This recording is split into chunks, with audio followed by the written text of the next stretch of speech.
Hi, everybody. It's Angela here. Before we jump into this week's conversation, I have a favor to ask. If you have a book-loving family member, friend, cousin, or co-worker, please recommend that they listen to Lit Up. Send them your favorite episode.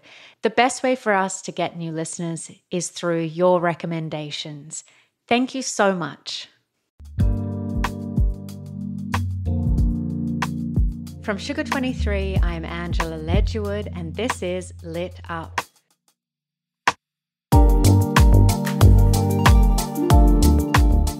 This week on the podcast, I have Jo Piazza and Christine Pride, who are the co-authors of a new hit book, We Are Not Like Them.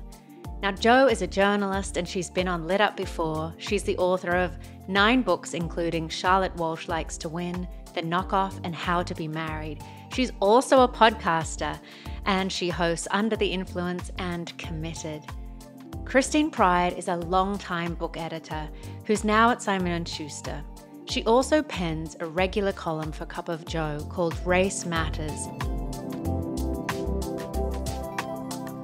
We Are Not Like Them is told from the alternating perspective of 2 friends, Riley and Jen, whose friendship is altered by the shooting of an unarmed black teenager. Now, race has never come up between them before, but the deep bond they share is now severely tested when Jen's husband, a city police officer, is involved in the shooting. Riley, a newscaster and journalist, wrestles with the implications of this tragic incident for her black community, her ambitions, and her relationship with her longtime friend. Now, in this conversation, we talk about Jo and Christine's own interracial friendship and what led them to tell this timely and important story. We also chat about how on earth you write a book with another person and the kind of change they're hoping that will come from these conversations. I hope you enjoy this episode. Let's hope that no one prints in the office because I'm literally in the printing room. So we live in closets. That is the dirty little secret of podcasting. Women in podcasting, we all live in closets. Yeah. Well, in my New York City apartment, I don't have a big enough closet to actually get into. So what a joy to see these 2 faces opposite me, Christine Pride and Jo Piazza. I've been reading both of your work, listening to Jo a lot lately through the pandemic, but Christine, since September of last year, reading your work. You have a column called Race Matters on Cup of Jo, and as a white Australian woman, I have needed guidance on how to be a better ally and don't want those words to be hollow. And the 2 of you have paired up to write an utterly extraordinary book called We Are Not Like Them. And firstly, just thank you so much for your time and for being here. And we're so happy to be here. And thank you for those kind words. It really does mean a lot. I know. It was such a journey for the book to get here. And that now that it's coming out, I tear up every time someone tells us they read it and they loved it. And we're kind of in shock that it's finally here. Well, I think you know, because you're a journalist and you cover books and culture, sometimes you're drawn to a book and you have your pen out ready to take notes, and then you just find yourself utterly in a story.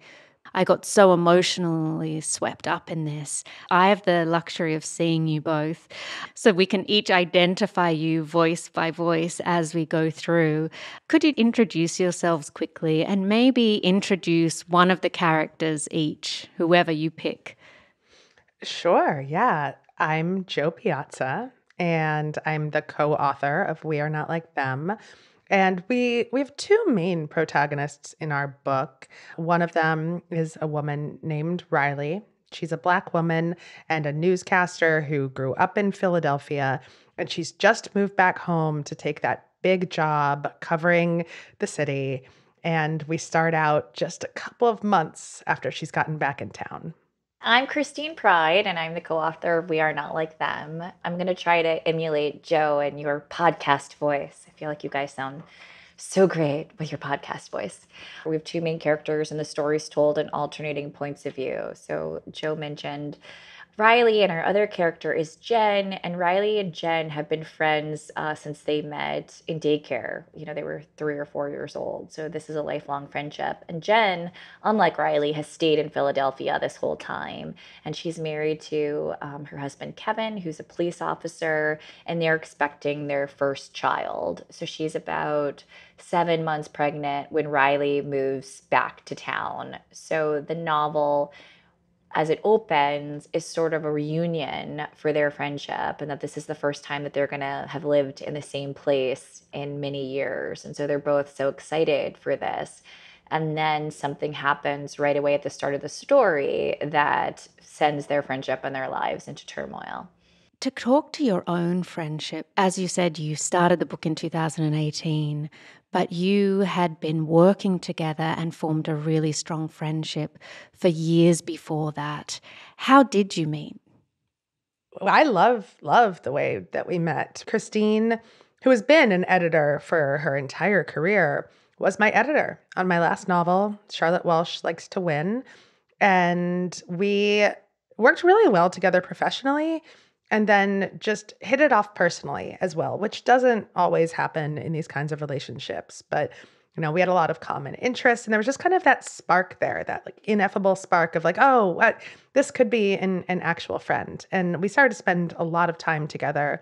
We worked on another book together, which was a very quickie novel for the TV show Younger called Marriage Vacation. And we did that in like 4 weeks. So we knew that we could get something together really well and really quickly. And then we started having this idea that maybe we should work together on something else. And Christine kind of already had the seed of an idea for that. And so I'll let her take it from here.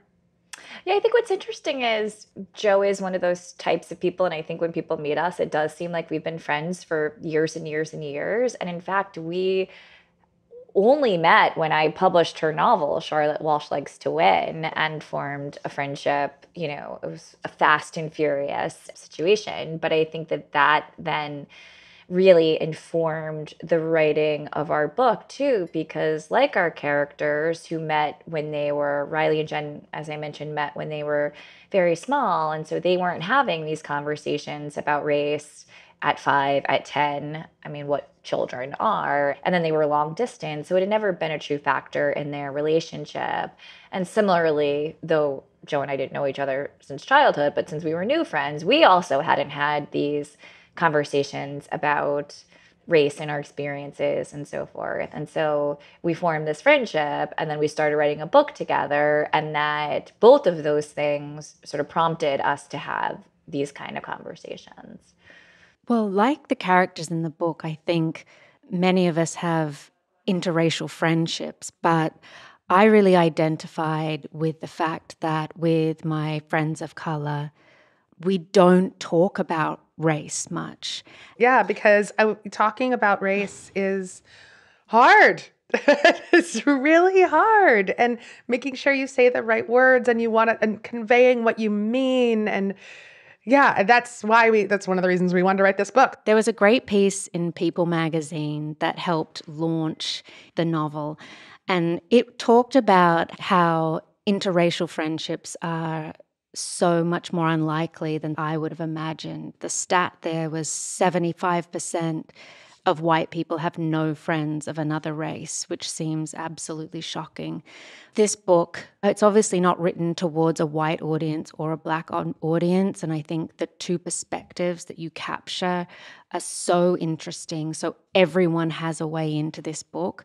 But what was the impulse to make sure that these multiple perspectives were shown?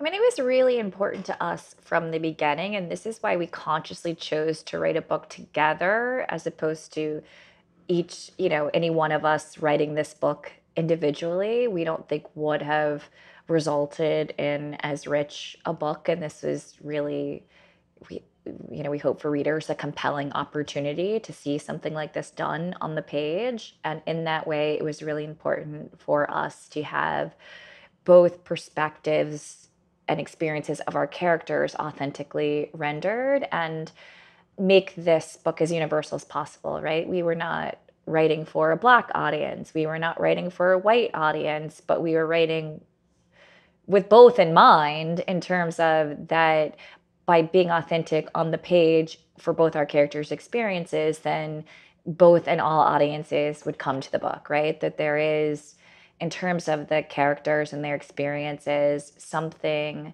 and their relatability, there is something for everyone to grab onto, to hold onto, to connect with on the page.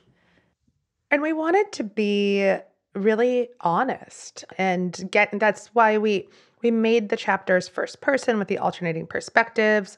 So you could get inside someone's head, but then also see what they actually say. Or don't say.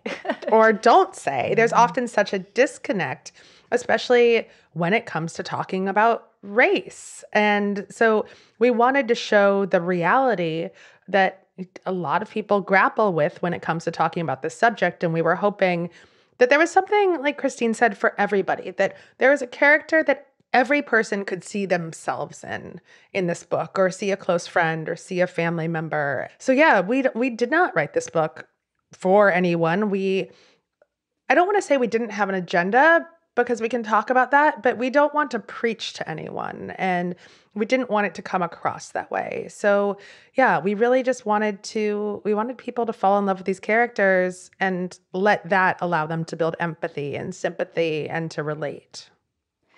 When you guys decided to take this project on, did you have any idea the type of difficult conversations you'd have to have as friends?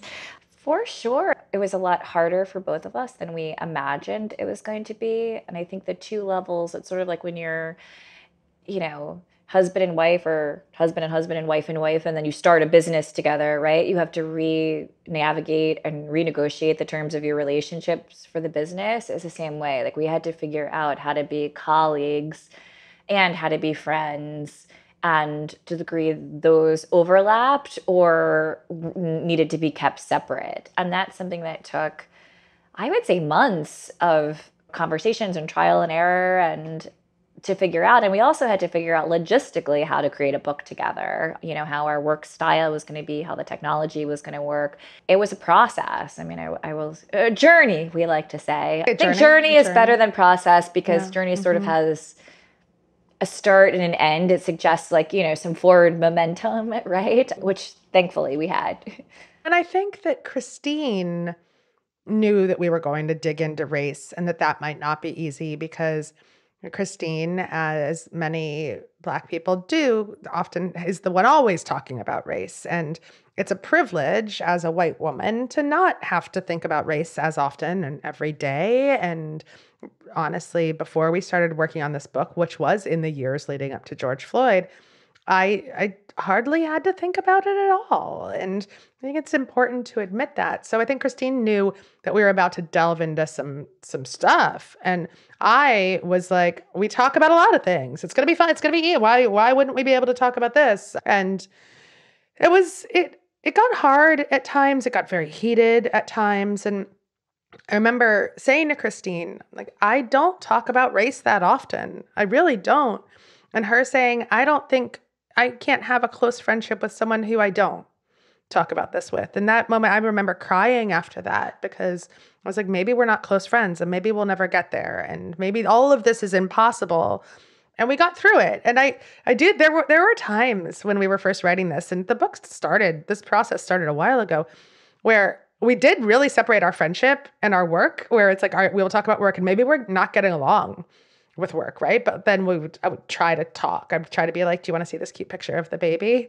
But now I think it's a lot better. Now it's gotten to a point where it's pretty seamless again. But it was years of trial and error. I think that's so important to note, because if we were mission oriented at all about this book, is that we wanted to show how two people can talk and address something really difficult in their relationship or their dynamic, or whatever that might be. I mean, in this case, Riley and Jen have other stuff too, but primarily this all comes to a head because of race. But the universal element here that we hope readers grab onto is the fact that there can be lots of different things that can be the unspoken, unaddressed issue in a relationship, and forcing our characters to address these things on the page in a way that we were also doing in real life, I think speaks to the authenticity of the character's journey, right? It wasn't some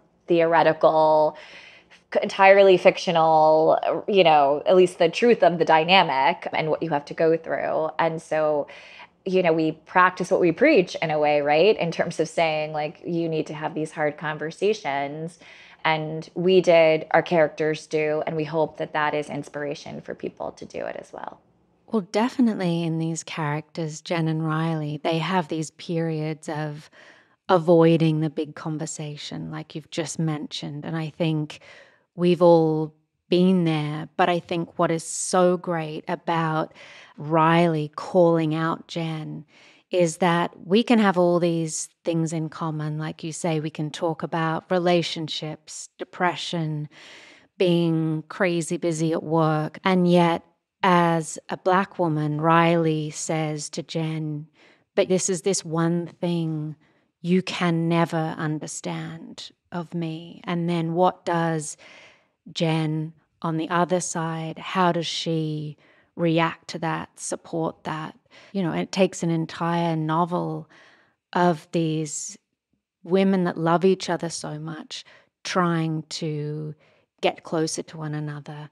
That's just me talking about these wonderful people. But I'd love to really dive into Riley. She has her own such high expectations that her family have of her and of herself.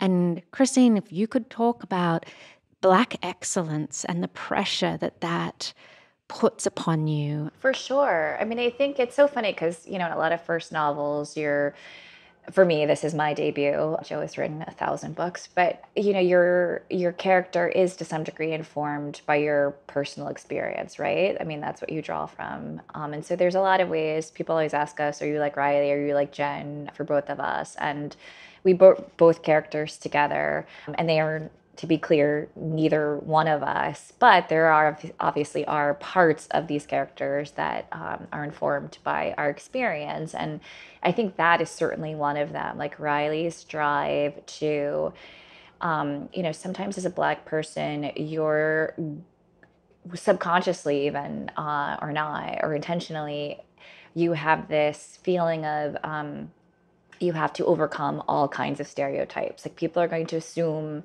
when they meet you, hear about you, know you, you are one way, whatever that way is, right? Whatever their preconceived notions, and you're going up against that. And it feels like there's a lot of pressure to subvert expectations, and that you're held to a higher standard.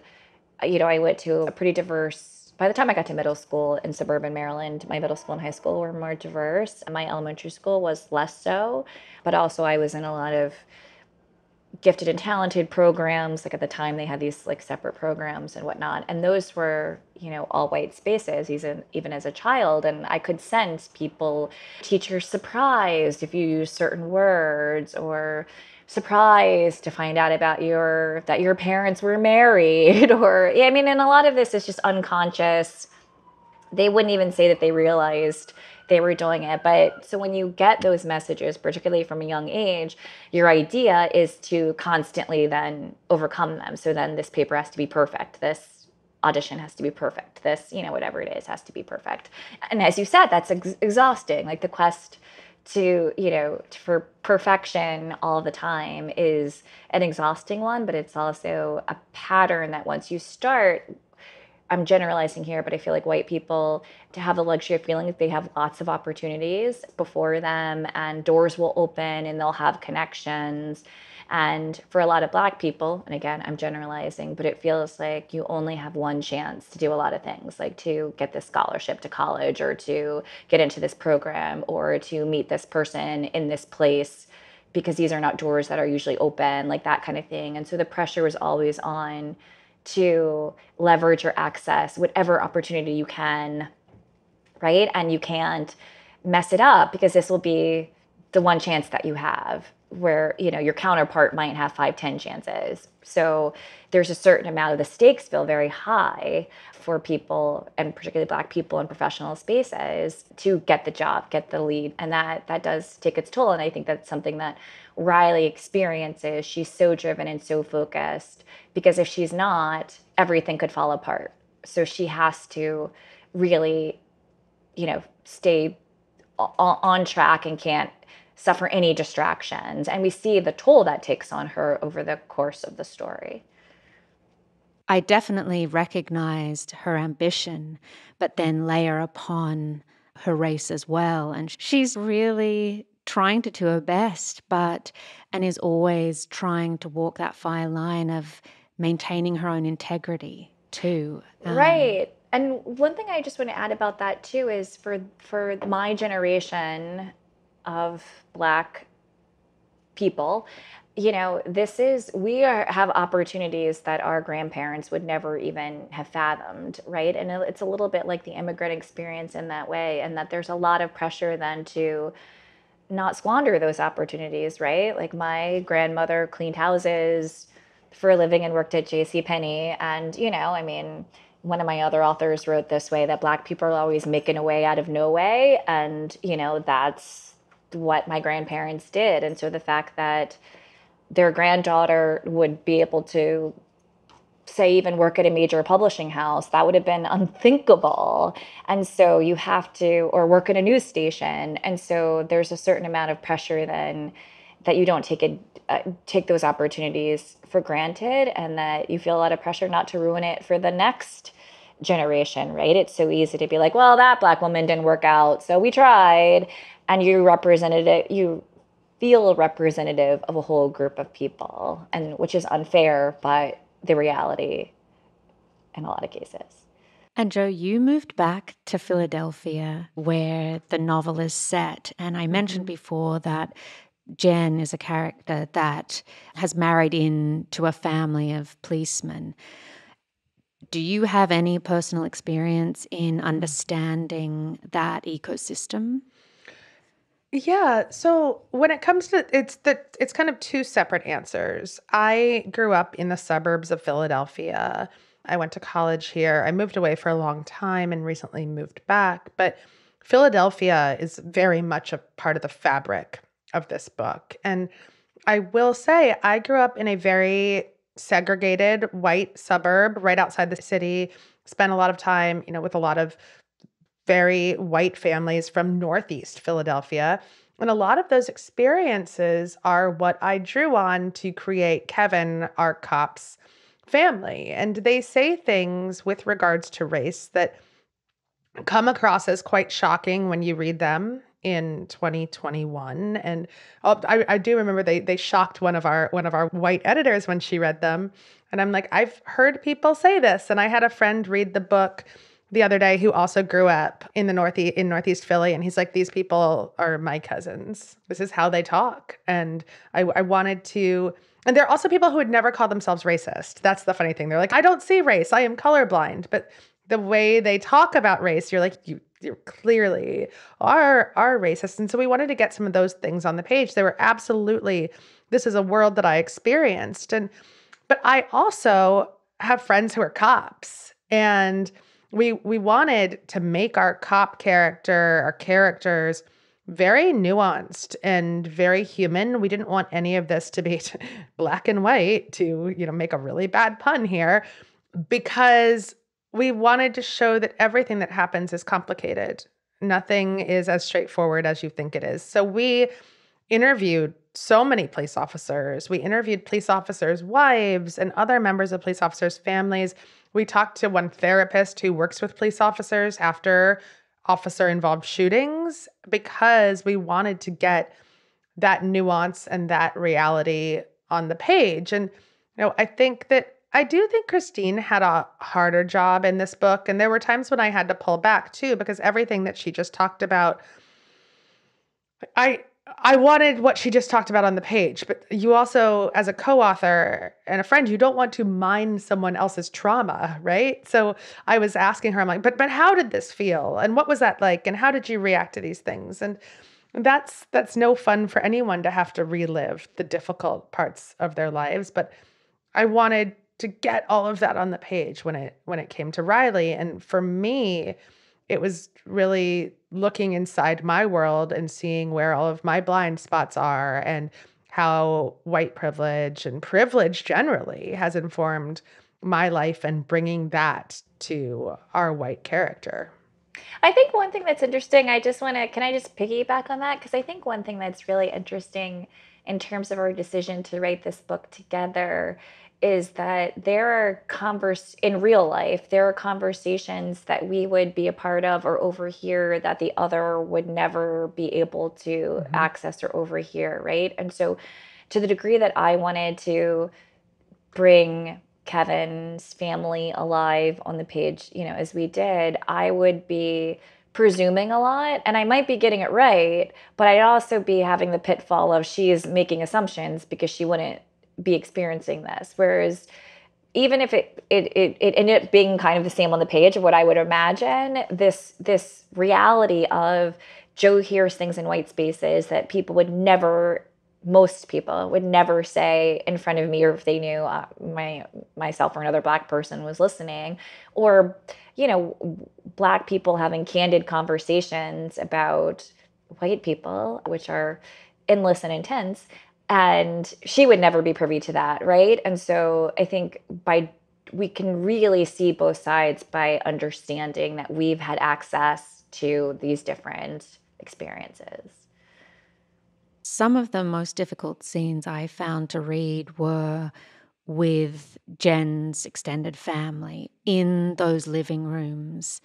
I feel like it must have been very difficult, to inhabit Kevin and his story. Christine, I wanted to pull out a quote that I took from one of your Cup of Joe Race Matters columns. And it was, for a Black person to make a white friend, it is to take a specific risk and a leap of faith. Now, in the novel, our two characters have known each other from such a young age. Kids just fall in love, don't they? Which is what is so beautiful about them and about this friendship.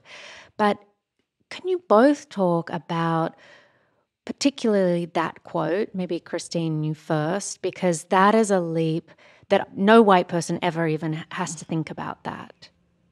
Yeah, sure. So I think, it's funny because we think of our characters, Riley and Jen, as real people. And, one question we always ask ourselves is, would Riley and Jen be friends if they met now? And I think we all have a friend in our life from childhood that we reconnect with, or, that we're still in touch with. And it's like, have we become so different that we wouldn't connect in this way now? And I think that that's relevant here because they didn't have to have these conversations about race. And Riley meeting Jen as an adult would have those conversations about race the same way that Joe and I had to have those conversations about race. And the biggest pitfall or area of concern, or I don't know how better to say it, for a Black person in approaching these conversations is you don't know what the reaction is going to be.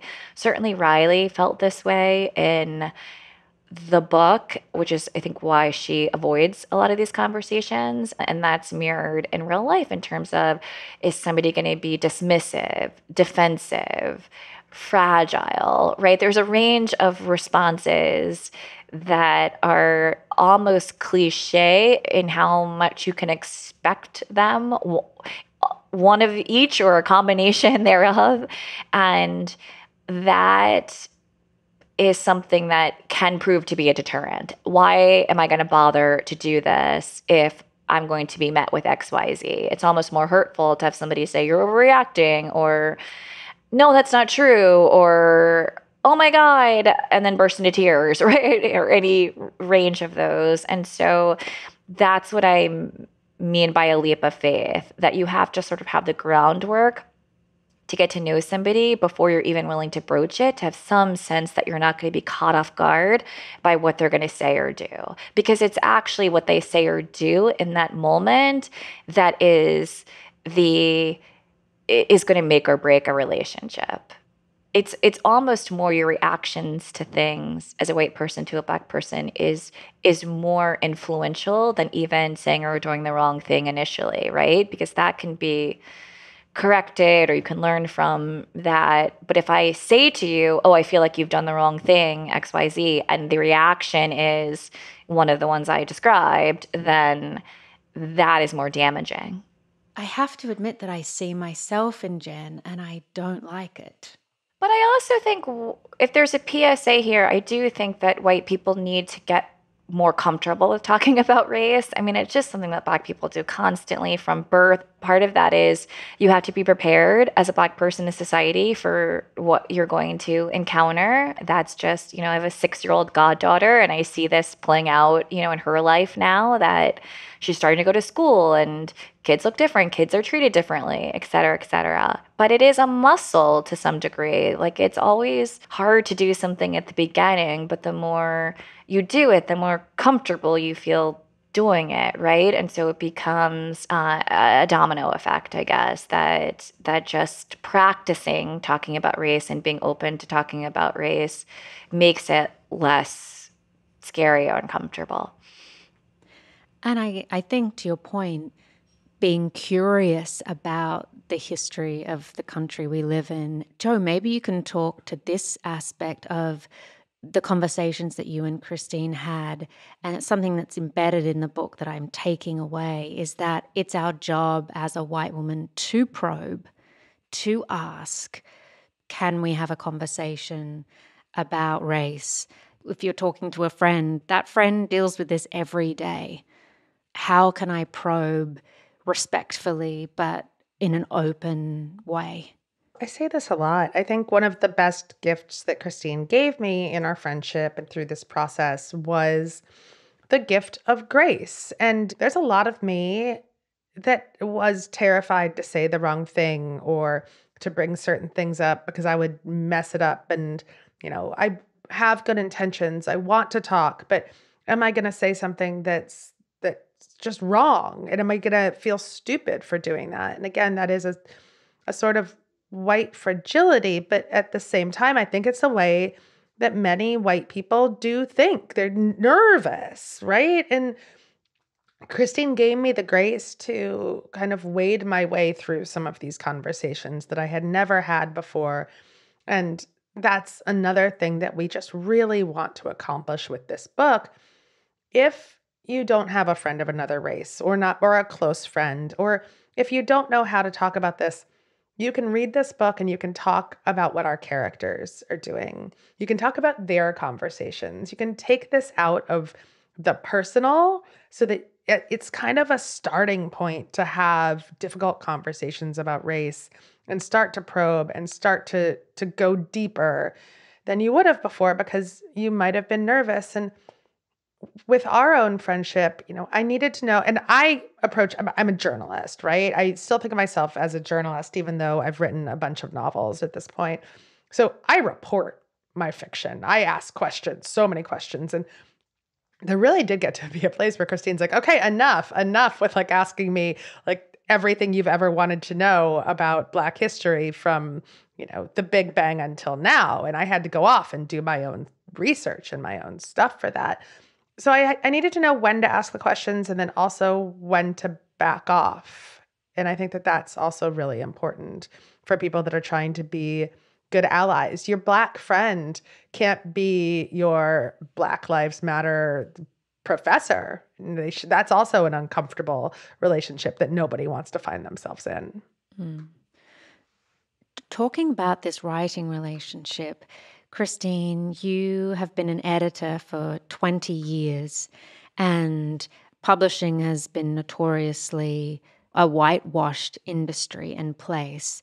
What was it like to trust Joe with co-authoring something that is really important, needed, timely, and necessary? Well, as you said, I've been an editor for 20 years. Makes me sound old, but it has been that long. I started when I was 10. But, I've always taken storytelling and the power of storytelling really seriously. I mean, obviously there's a range of books published and we need all kinds of reads. But what I've always tried to do with the writers that I've published enduring stories with themes that really hit people emotionally and matter and make you think about your life in a different way, because it's a lot of time and energy to publish a book, let alone write one. And if that's not the goal, I can't get motivated, right? It has to have consequence. And so certainly I knew Joe shared that philosophy in terms of both being a reader and a writer, and that we both had a mission oriented approach to this. And I think that kept us going, honestly, when it was hard or when we wanted to give up or when we had so many obstacles and twists and turns.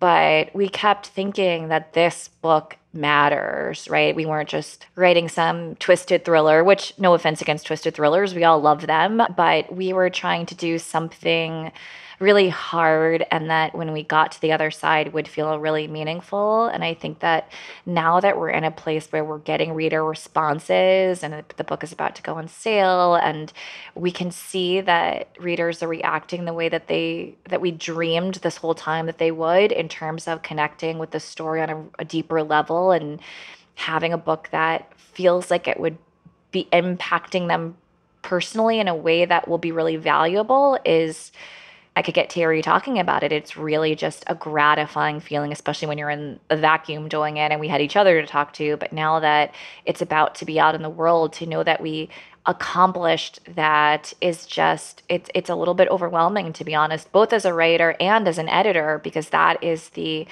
kind of joy you chase, right? And want to create.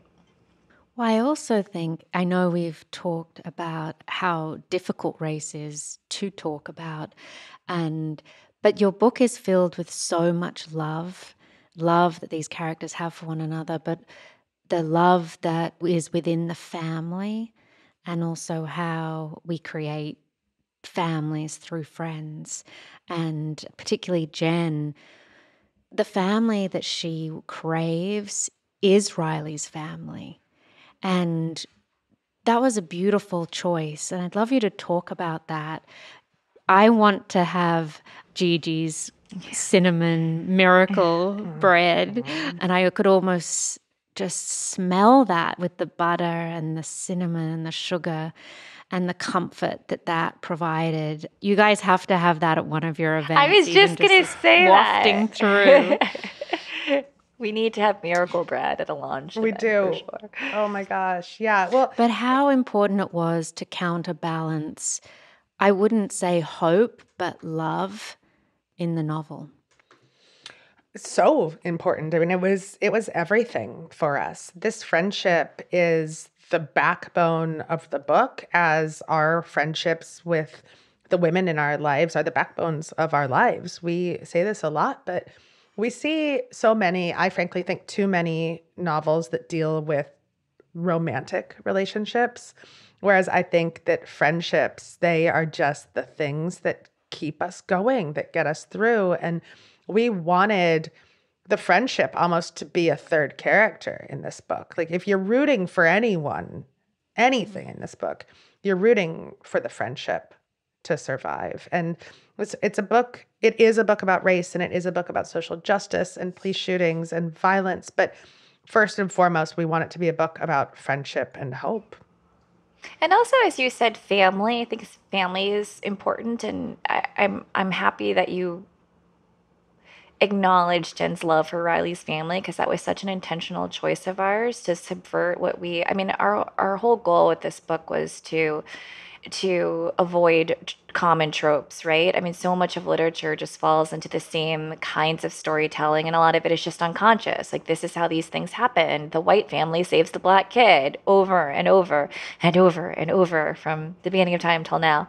And so we really wanted a different perspective, right? And so I think a lot of readers will notice a difference, even if it's subconscious. Like, something about this. Oh, like the black family is the stable, loving family, and the white family is not. And you, to this day, rarely see a lot of these things flipped on their heads. Like, Riley is a little more driven and successful than Jen. It's not Jen bringing Riley along or being a model of, virtuous behavior, that kind of thing. And so we really made a conscious choice to make those narrative decisions.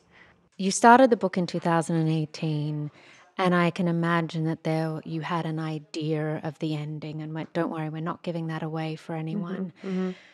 And I'm sure there is a hope that the world would have had progress. And yet there was just devastation after devastation in the last few years of more Black and brown women and men being murdered at the hands of police officers. Was the ending of the book intentional and informed by the days we live in now? You know, and we're not giving anything away because we wrote a book about an officer involved shooting of an unarmed Black child. And so the end of the book absolutely has to have consequences. Now, when we started writing this book in 2018, the consequences were very different. And that's to say, there were rarely any actual consequences. And so we wrestled with in not even the early drafts of this book, in the final drafts of this book, with what would be satisfying to the reader who wanted consequences for the officer that shot this child, and what would be real. And we turned in a draft of this book before George Floyd was murdered. And that ending was different than the ending that you'll see on the page now. But what we want, because we took it back over the summer and we're like, we do need to change the ending a little bit. But what I think is still striking about the ending is that it rings true, but in reality, there are not enough consequences to these kinds of actions and this kind of violence. It would be so impossible. We had so many conversations. Should we send these officers to prison for the rest of their lives? Like, we don't think that would ever happen in reality. And so how can we write that in our fiction? The one last question I ask everyone on Lit Up is, what lights you up? I'm going to stay very on brand here and say books, honestly. And it's funny because at the beginning of the pandemic, I lost my ability to read, which was really scary for me as a professional reader and editor. I just did not have the attention span, and I couldn't, whatever it was no fault of the books themselves. I tried lots of books and I could not, I was too distracted and upset to immerse myself in a story. But the silver lining of that is, once I got my ability to read back in the same way, I'm a book a week kind of gal, I remembered why I loved it so much. And I think that that's actually really grounded me even in a different way during the last couple of years. That's been so hard for so many different reasons. And writing a book for the first time, I felt lit up and inspired by seeing other people do it, right? It's so much harder than it looks. And so I just have so much more respect, even after all these years, for people who do it, who devote their lives to it. And it just lights me up to think that all these people are so inspired, so disciplined, so creative, have such imaginations, do so much research to tell stories. I think it's amazing.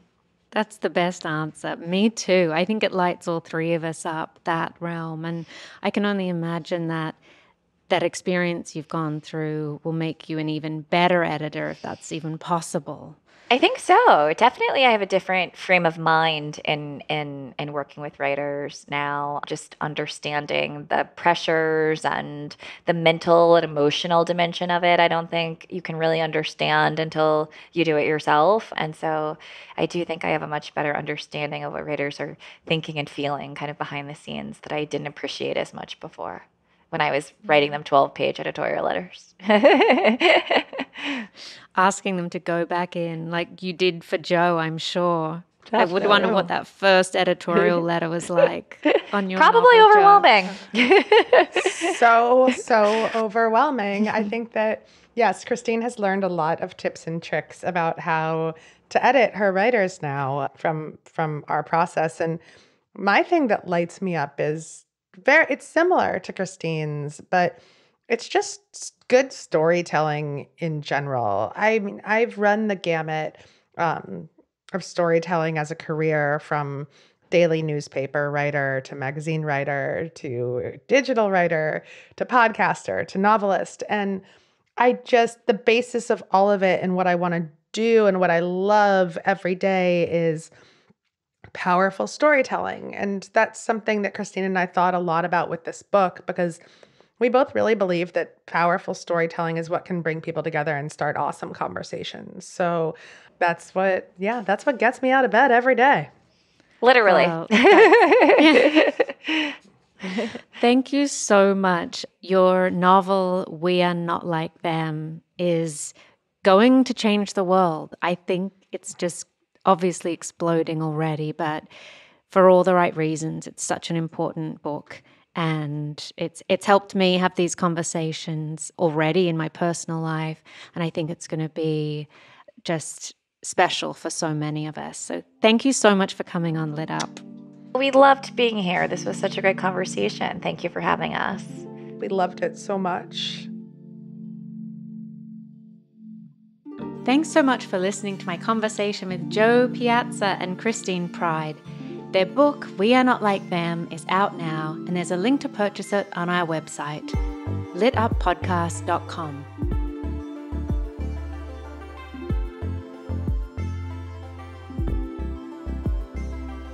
Lit Up is a podcast from Sugar 23. It's hosted by me, Angela Ledgewood, and is produced by Liam Billingham. Mike Mayer and Michael Sugar are the executive producers. The theme music is by Andrei Rudovsky. Please make sure to rate, review, and follow the show on Apple Podcasts, Spotify, Google Podcasts, or wherever you like to listen. Until next time, bye everyone.